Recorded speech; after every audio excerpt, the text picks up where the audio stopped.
Alors, dans cette vidéo, je vais t'expliquer comment est-ce que j'ai fait pour accumuler plus de 150 encadrements en 13 ans d'animation.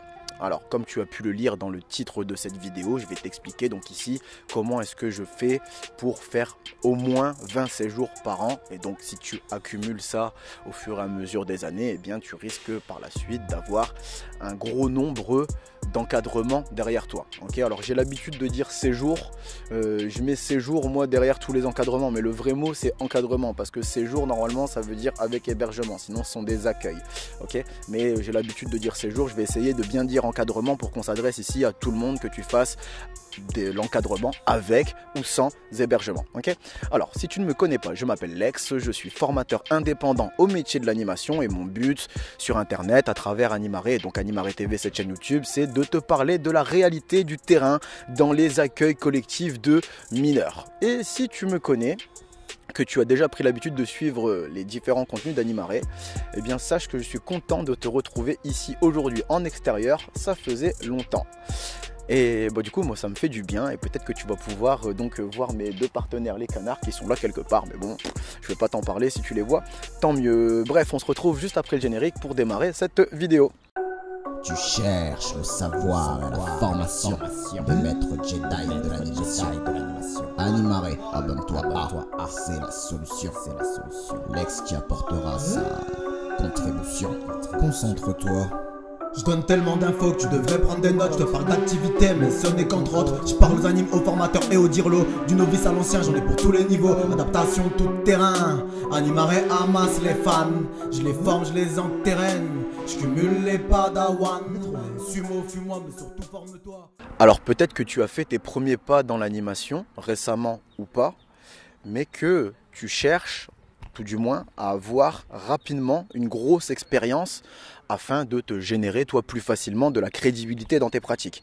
Peut-être aussi que tu souhaites varier tes différentes expériences pour soit un aspect de découverte de qu'est-ce qu'on peut faire ailleurs, ou tout simplement pour le défi de voir est-ce que tu serais capable d'avoir le même niveau de qualité d'encadrement dans différents séjours, différents accueils, différentes structures qui ne sont pas celles avec lesquelles tu as l'habitude de travailler régulièrement.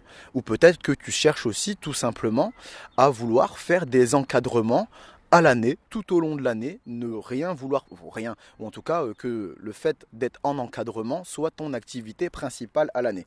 Et donc je vais te parler d'un petit peu de tout ça dans ta vidéo, dans cette vidéo, pardon, et je peux comprendre aussi que ça puisse te poser des questions, ce fait d'enchaîner les séjours, d'avoir une grosse expérience, tu te dis est-ce que c'est vraiment faisable, est-ce que c'est réalisable, étant donné que, tu sais, dans l'inconscient collectif, l'animation, on dit que c'est pas un milieu stable, voire même des fois on dit que c'est pas un métier que tu peux faire sur la longueur, ce qui est tout à fait faux, et je vais essayer de te le démontrer dans cette vidéo, orienté de mon point de vue, parce que tu verras aussi, je t'en parlerai, hein, mais donc tu verras dans cette vidéo aussi qu'il y a d'autres façons de faire pour encadrer à l'année, si jamais ça t'intéresse. Moi je vais te présenter la mienne, mais je vais aussi te parler des façons alternatives. Donc du coup, là on va rentrer dans le cœur du sujet de la vidéo, mais juste avant ça, tu le sais, si tu as pris l'habitude de suivre les contenus d'Animaré, là, à ce moment-ci de la vidéo, c'est la tradition, la publicité pour la médiathèque Animaré, à dans quelques secondes.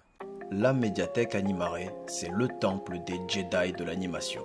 C'est là où ces derniers viennent approfondir leur formation continue avec les ressources et modules de formation que j'ai créés pour eux à partir de mon expérience conséquente d'animateur, de directeur et de formateur. Alors il y en a pour tout le monde, les animateurs, les assistants sanitaires, les adjoints de direction, les directeurs et même les formateurs.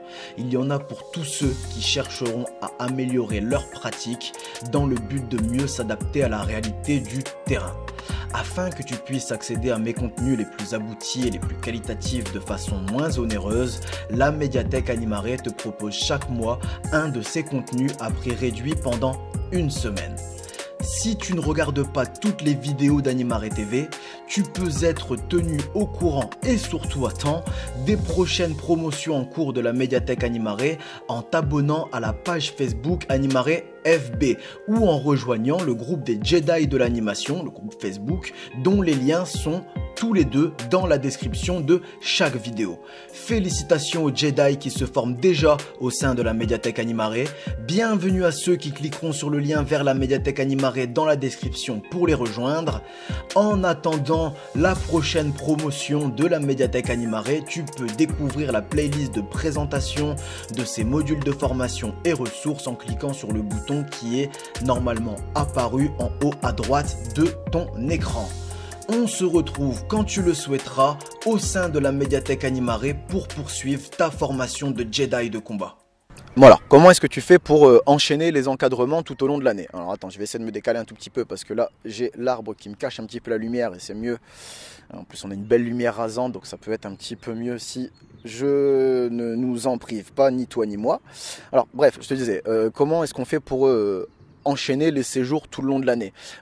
Déjà la première chose c'est de comprendre quels sont les créneaux que tu peux utiliser tout au long de l'année. Donc le premier créneau que tu peux avoir, ce sont ce qu'on appelle les périodes de vacances scolaires.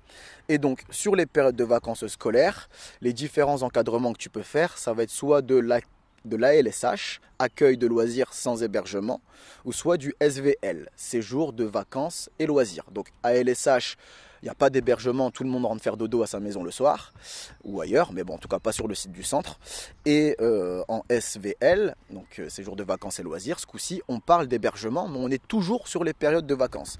Alors quand tu reprends ces différentes périodes de vacances à l'année, donc tu vas avoir la période des vacances d'automne, les périodes de vacances de fin d'année, les périodes de vacances d'hiver, les périodes de vacances de printemps. Donc en général, ça déjà, ce sont des créneaux de 2 semaines. Donc là, ici, tu vois, ça fait environ 4 créneaux. Enfin, c'est pas environ, ça fait 4 créneaux, 4 fois une semaine. Donc si tu pars sur des séjours ou des encadrements d'une semaine, bien évidemment, après on peut faire des encadrements plus longs, hein, mais si tu pars du principe où pendant ces périodes de vacances, tu vas faire des encadrements d'une semaine, eh bien déjà, sur les périodes de petites vacances scolaires, tu peux déjà avoir 8 encadrements que tu peux faire potentiellement. Ensuite, si tu prends les 2 mois d'été, donc les grandes vacances scolaires, donc si on prend le mois de juillet et le mois d'août, si on part sur le même principe de séjour d'une semaine, tu peux donc en faire 8, 4 séjours par mois. Okay, enfin 4 encadrements par mois. Tu vois, j'ai du mal entre séjour et encadrement. Enfin bref. L'habitude des formations professionnelles. Pourquoi? Parce que régulièrement, moi, dans mes pratiques, je fais beaucoup plus de colonies de vacances, donc beaucoup plus de séjours. Donc j'ai plus l'habitude de dire séjour. Mais bon, ça revient au même pour les accueils en fait. Okay, donc si tu comptes juste sur les périodes de vacances scolaires, entre les petites et les grandes vacances, si tu pars sur des séjours ou des encadrements pardon, d'une semaine, eh bien tu peux en faire 15, 16 facilement déjà sur l'année. Donc déjà tu vois, quand je te parlais de faire 20 encadrements par an, eh ben, on est déjà pas loin là, on a déjà fait les 3/4, tu vois. Alors évidemment, comme je viens de te dire, tu peux avoir des encadrements qui peuvent durer plus longtemps, qui peuvent durer 2 semaines, 3 semaines, 1 mois. Donc forcément ici ça te fait baisser ton chiffre au ratio, mais potentiellement en période de vacances scolaires, potentiellement, tu peux avoir une quinzaine d'encadrements par an facilement. Okay, ensuite, on va passer à l'autre reste de l'année, d'accord? Donc, qui sont les périodes hors vacances scolaires. Et donc ici, principalement, tu peux retrouver ce qui va ressembler le plus aux accueils collectifs de mineurs là-dedans, dans ces périodes hors vacances scolaires, ce qui va ressembler le plus aux accueils et aux séjours, ça va être les classes de découverte. Alors les classes de découverte, en général, c'est avec hébergement, sauf si ça se passe très près du lieu de résidence du public. Alors, à ce moment-là, il peut peut-être rentrer dormir chez lui, mais moi, je l'ai vécu qu'une seule fois, ça, d'accord? Donc c'est plutôt rare. En général, la classe de découverte, on part avec le public et on dort là-bas sur place. Et donc la classe de découverte, en fait, si jamais tu connais pas, c'est pendant un temps de période scolaire. Donc on part avec les profs, avec les instits, avec les maîtres ou les maîtresses d'école. Et donc c'est un séjour, c'est un encadrement où toi derrière tu vas les jeunes vont avoir des temps de thématiques avec leurs profs. Par exemple, ils sont venus découvrir les châteaux de la Loire, et avec leurs instits, leurs profs, leurs maîtres, comme tu veux, ils vont aller découvrir les châteaux de la Loire ou avoir des activités qui vont ressembler à ça, mais c'est encadré et prévu par l'école. À côté de ça, dans les classes découvertes, tu as aussi des temps qui sont réservés à l'animation, donc principalement les temps de vie quotidienne, mais aussi des temps d'activité. Et donc en fait, voilà, c'est au lieu d'avoir comme sur un centre ou sur une colo où le planning journalier dépend entièrement de l'équipe d'animation, voire des jeunes, bah là ici il y a des choses qui sont imposées par l'éducation nationale, représentées par les profs, les instituts ou les maîtres, et qui vont aborder des sujets bien précis tout au long de cette classe de découverte. D'accord ? Donc ça c'est pour ce qui est des classes découvertes à leur définition si jamais tu ne connais pas. Mais donc les classes de découverte, en général, pareil, on peut baser, le plus court créneau d'une classe découverte, ça va être de une semaine. D'accord ? Et donc une semaine, si tu prends le ratio sur un mois, tu vas, donc sur un mois il y a 4 semaines, 4 x 7, 28, d'accord ? Donc on peut faire 4 classes de découverte par mois d'une semaine, mais c'est très très serré, très très short. Ça peut être compliqué au niveau des enchaînements, de passer d'une classe à l'autre, de récupérer un autre groupe, ça peut être compliqué au niveau des créneaux. Par contre, si on part sur 3 classes de découverte d'une semaine par mois, à ce moment-là, c'est tout à fait jouable. Si tu prends septembre, octobre, novembre, décembre, janvier, février, mars, avril, mai, juin, ça fait 10 mois. 10 x 3, ça peut faire potentiellement 30 encadrements sur les classes de découverte. Okay ? Donc, bien évidemment, tu as aussi des classes découvertes qui peuvent être plus longues. Tu as des classes découvertes qui font 10 jours, certaines 2 semaines. Donc, tu as ce chiffre qui peut baisser à l'année forcément si tu fais des encadrements un peu plus longs. Okay ? Tu avais donc une quinzaine d'encadrements sur les périodes de vacances scolaires, plus une trentaine d'encadrements sur les périodes hors vacances scolaires. Si tu cumules les deux, ça fait environ 45 encadrements que tu peux faire potentiellement par an. Donc on est au plus du double de ce que moi je te proposais en titre de cette vidéo. Maintenant, pourquoi est-ce que je te disais 20 séjours par an ? Parce que, encore une fois, tu risques d'avoir des séjours qui débordent, qui font plus d'une semaine. Donc le chiffre va baisser, d'accord ?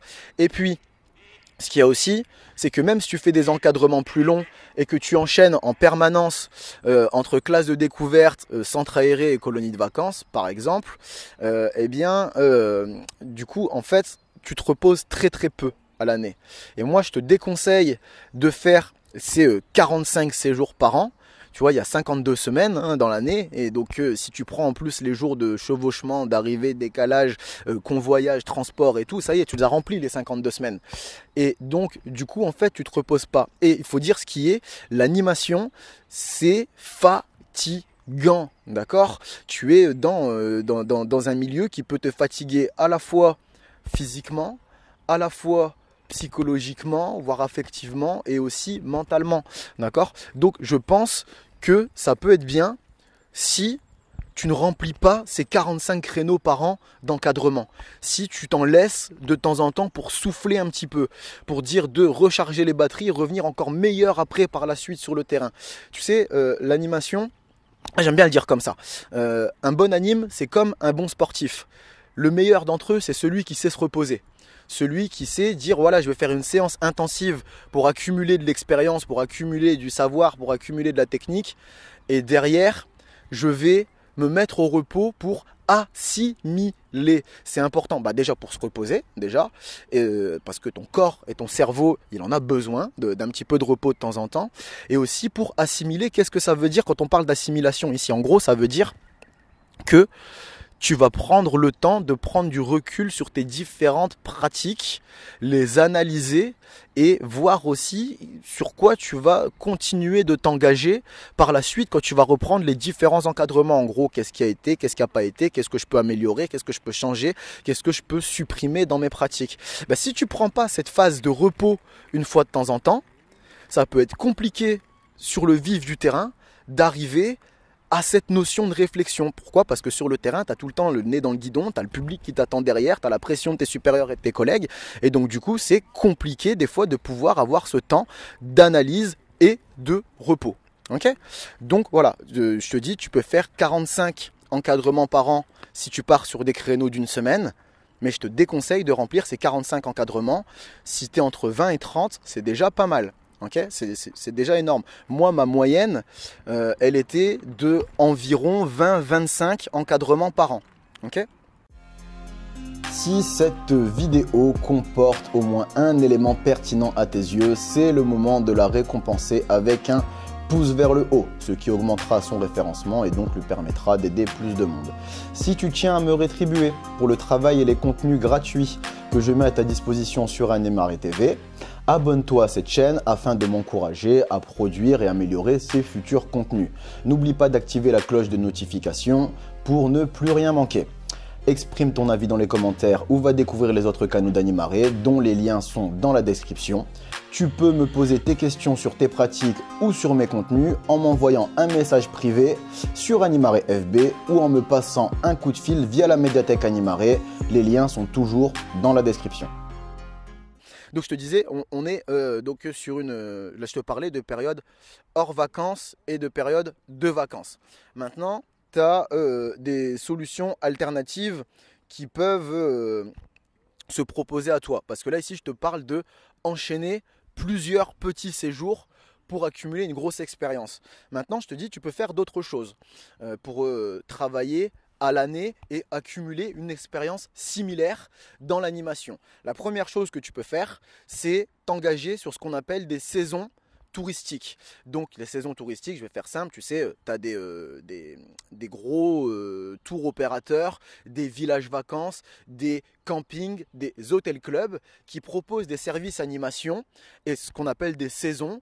En général, une saison dure entre 4 et 6 mois et en général, tu as saison d'été et saison d'hiver. Une saison d'été, en général, c'est de avril à septembre-octobre et une saison d'hiver en général c'est de octobre-novembre à février-mars. Okay, et donc du coup tu peux t'embarquer sur entre 4 et 6 mois d'animation et donc là ici du coup certes tu restes tout le temps sur le même encadrement, tu as régulièrement des publics différents qui apparaissent parce qu'en général les publics que tu vas récupérer dans ce genre de structure restent une semaine, 2 semaines, 3 semaines grand maximum, et donc ce qui fait que ça permet d'enchaîner.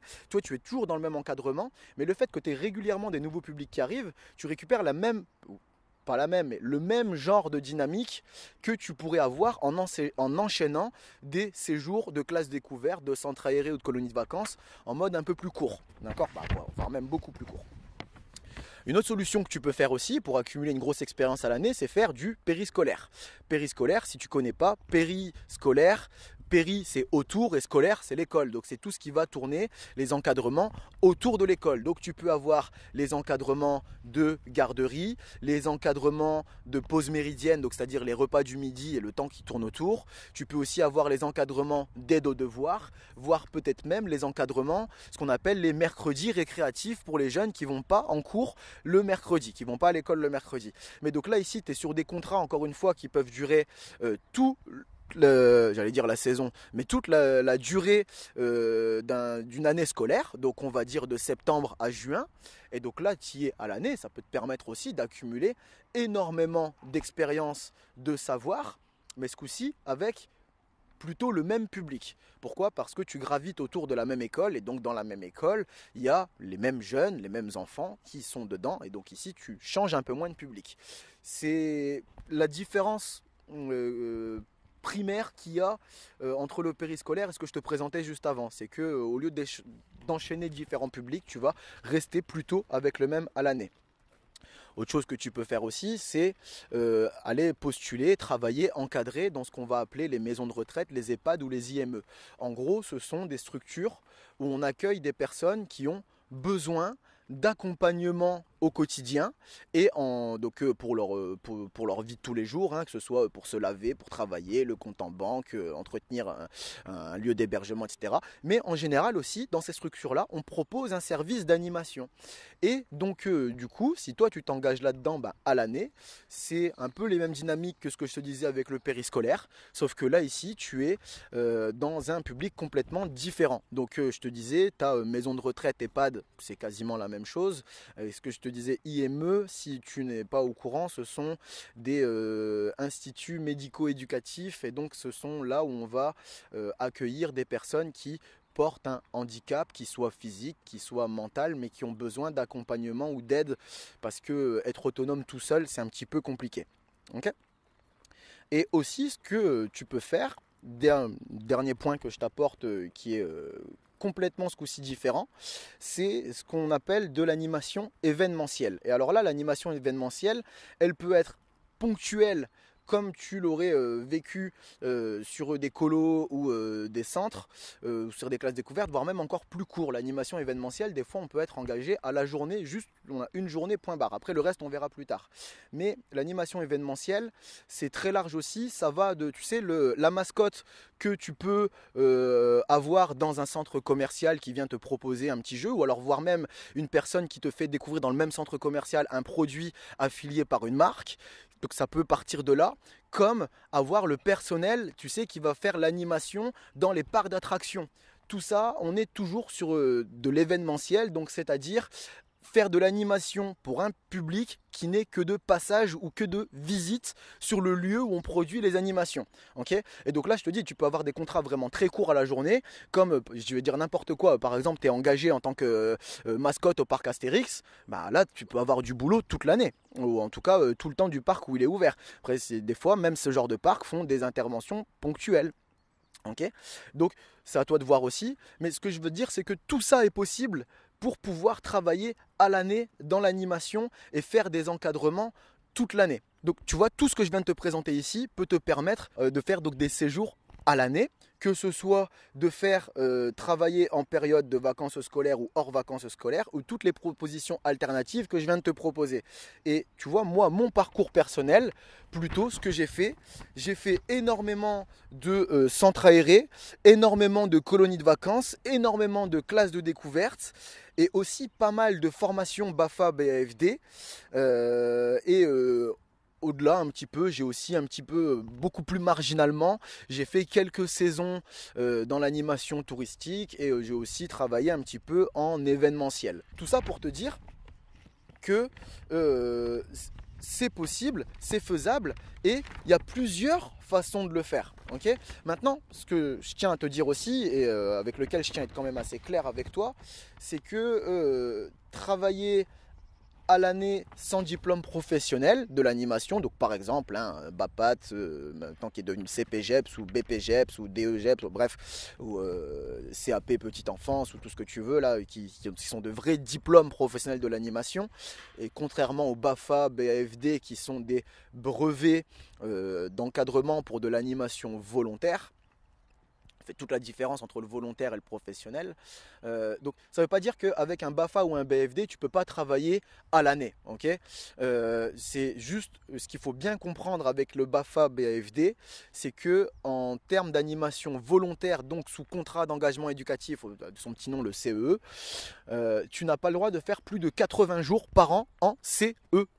Donc tu peux faire plus que 80 jours par an, il n'y a pas de problème, mais derrière, ça ne doit plus être du CEE, ça doit être du CDD minimum. Okay, donc, quand tu prends les périodes de... de toute façon, les périodes hors vacances scolaires, si tu es en classe de découverte, par exemple, le CE est interdit, il est proscrit là-dedans. C'est CDD obligatoire. Quand tu vas travailler avec des tours opérateurs, en tout cas en animation touristique ou dans des EHPAD ou des structures qui ressemblent à ça, là-dedans, c'est du CDD. C'est du CDD qui va t'être proposé. Mais ce que je veux dire, c'est vraiment pour tout ce qui est colonie de vacances, centre aéré.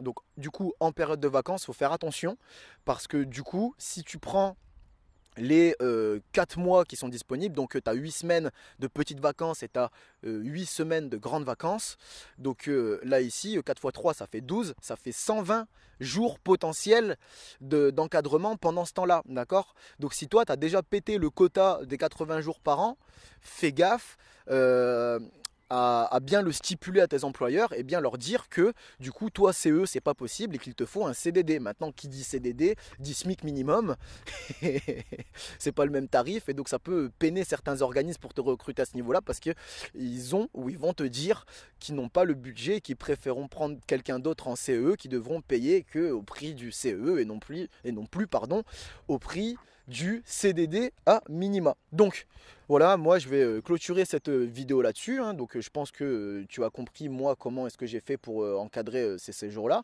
Donc si le concret de mes plus de 150 séjours en 13 ans d'animation, si tu prends 20 séjours par an, en 5 ans, ça fait déjà une centaine de séjours. Je suis à 13 ans d'animation. Donc sur à peu près ce rythme-là. Donc voilà, tu vois, ça va vite hein, pour faire les 150 séjours. Et quand tu comptes qu'entre les deux, j'ai aussi eu des contrats de longue durée. Donc par exemple en saison touristique ou en contrat en EHPAD ou en maison de retraite, comme j'ai fait aussi des longs encadrements, forcément ça a fait baisser le ratio potentiel des séjours que j'aurais, enfin des encadrements pardon, que j'aurais pu avoir tout au long de ma carrière. Mais tu vois, voilà, tu fais 20 séjours par an, 20 encadrements pardon, par an sur 5 ans, tu as déjà fait une centaine d'encadrements. Et donc ce qui fait que tu as une expérience à ce niveau-là que la plupart des encadrants sur le terrain n'auront pas. Il faut bien te dire que 80% des encadrants que tu croiseras sur le terrain ne feront jamais plus de 20 séjours dans toute leur vie, tout confondu.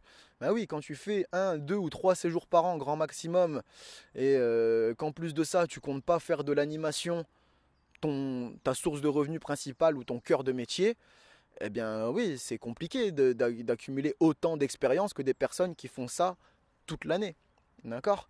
Donc voilà, et ce que je veux te dire, c'est que voilà, ce système de fonctionnement, justement, il est pas fait pour les personnes qui ne comptent que faire, et c'est pas un reproche que je leur fais, elles peuvent très bien être très professionnelles, vraiment être tout à fait légitimes à leur place et apporter tout leur savoir et tout ce qu'il faut pour leur public et leurs équipes dans les encadrements qu'elles vont faire, même en étant pas à l'année dans les encadrements. Mais ce que je veux dire, c'est que ce système que je suis en train de te proposer, il n'est pas fait pour ces personnes-là. Il n'est pas fait pour les personnes qui sont soit à petite échelle parce qu'elles ont un autre cœur d'activité à côté et qu'elles viennent bien gentiment à côté de ça proposer de l'encadrement en animation, ou voire même qu'elles sont que de passage. Elles savent que d'ici 2 à 3 ans, bon, bah, l'animation ça va s'arrêter pour elles parce qu'elles ont d'autres projets. Donc bah, ces personnes-là, cette vidéo n'a aucun intérêt pour elles. D'accord? C'est pas du tout le cœur de cible. Maintenant, toi, je pense que si tu es resté jusque maintenant dans cette vidéo, jusqu'à ce niveau-là, c'est que toi, tu es plutôt intéressé par ce système de fonctionnement. Donc n'hésite pas à en tester plusieurs parmi tous ceux que je viens de te proposer. Vraiment, je pense que c'est presque exhaustif ce que je viens de te proposer. Je pense qu'il n'y a pas d'autres versions alternatives qu'on peut avoir ailleurs. Si tu en connais, n'hésite pas à les mettre dans les commentaires de vidéo, ça servira à tout le monde. Mais je pense avoir fait à peu près le tour. Maintenant, toi, ce qui te reste à faire maintenant ici, je te dis pas de faire ce que moi j'ai fait, de principalement faire sur des séjours courts d'entre 1 et 2 semaines, ou des encadrements courts d'entre 1 et 2 semaines. Tu peux très bien t'embarquer sur les encadrements longs de 6 mois. Mais ce que je te conseille de faire, c'est de tester un petit peu tout ce que je viens de te dire et de voir ce qui te correspond le mieux en fait. Il y a des personnes qui préfèrent la stabilité, il y a des personnes qui préfèrent renouveler, voire remettre en question, voire recommencer régulièrement tout au long de l'année. Tu vois, moi c'est plutôt mon cas. Mais j'ai rien contre les personnes qui préfèrent la stabilité. De temps en temps, moi aussi je l'ai fait. Et je t'avoue que moi aussi ça m'a fait du bien aussi de le faire. Et ça permet aussi de confronter tes pratiques sur la durée, sur la longueur, de voir ce que ça vaut. C'est bien de savoir ce que ça vaut en termes courts, mais aussi en termes longs. D'accord? Donc moi, ce que je te conseille ici, c'est de faire ta voix en testant parmi toutes ces solutions-là qui te sont proposées, que je viens de te proposer, et d'en faire un petit peu ta petite popote à toi, et de voir un petit peu ce que tu préfères. Mais sache que travailler dans l'animation à l'année, accumuler une grosse expérience, c'est faisable, c'est possible, et il n'y a pas forcément nécessité d'être professionnel de l'animation. Ce qu'il faut, c'est bien faire attention, comme je te l'ai dit, avec les CEE, contrat d'engagement éducatif et animation volontaire. Ok ? Bref, eh bien écoute, moi je vais clôturer cette vidéo là-dessus en te disant que si jamais tu veux continuer un petit peu sur cette thématique-là des différents séjours et encadrements que tu peux faire, eh bien ce que tu peux faire, c'est poursuivre la réflexion qu'on a là ici avec par exemple le fait d'aller postuler dans les différents types d'encadrement qui t'intéresse en suivant, en allant découvrir la playlist que je te propose juste là ici. Donc une playlist qui est à propos des recrutements de séjour. Et donc cette playlist est bien sûr disponible et gratuite sur Animare TV. Donc n'hésite pas à aller la consulter. Elle est là pour toi et donc elle complète ici cette vidéo plutôt complète cette playlist à propos des recrutements sur les différents encadrements que l'on peut faire dans l'animation. Moi je te dis à la prochaine dans la vidéo que tu voudras sur Animare TV. D'ici là, force à toi. Animare, La force est de notre côté. passe-moi un coup de fil si tu veux mon avis sur tes pratiques. C'est en lien dans la description, comme pour ma boutique. Passe-moi un coup de fil si tu veux mon avis sur tes pratiques. C'est en lien dans la description, comme pour ma boutique. Animer c'est donner vie, oui, mais c'est pas suffisant. Éduquer et émanciper doivent être aussi dedans. Animare c'est donner vie, oui, mais c'est pas suffisant. Éduquer et émanciper doivent être aussi dedans. Animare.